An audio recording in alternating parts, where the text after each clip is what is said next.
Hi friends, നമുക്ക് നല്ലൊരു chicken chukka recipe നോക്കിയാലോ. അതിനായി ആദ്യം തന്നെ 2 ഉള്ളി നമുക്ക് നീളത്തിൽ അരിഞ്ഞെടുക്കാം. എന്നിട്ടതിനെ പൊരിച്ചെടുക്കാം. ഇതുപോലെ കുറച്ച് കൂടുതൽ എണ്ണയിലേക്ക് ഇട്ട് എല്ലാം നല്ല ഗോൾഡൻ കളറായി പൊരിഞ്ഞ് കിട്ടുന്നവരെ പൊരിച്ചെടുക്കാം. പിന്നെ നമ്മൾ ക്ലീൻ ചെയ്ത് വെച്ച ചിക്കനിലേക്ക് മസാലപ്പൊടികളൊക്കെ ചേർത്ത് കൊടുക്കാം.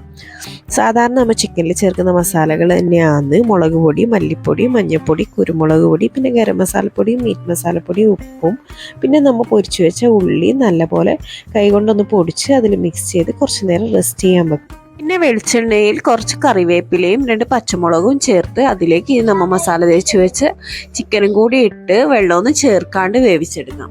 അപ്പോൾ ഇതാ നമ്മൾ ചിക്കൻ ചുക്കയുടെ റെഡി ആയിട്ടുണ്ട്. ഇതുപോലെ കുറച്ച് ചെറുതായിട്ട് ഇങ്ങനെ ഗ്രേവി ഉണ്ടാവുള്ളൂ. നല്ല ടേസ്റ്റാണ്. കുറച്ച് മല്ലിച്ചപ്പും കൂടി ചേർത്ത് കൊടുക്കാം.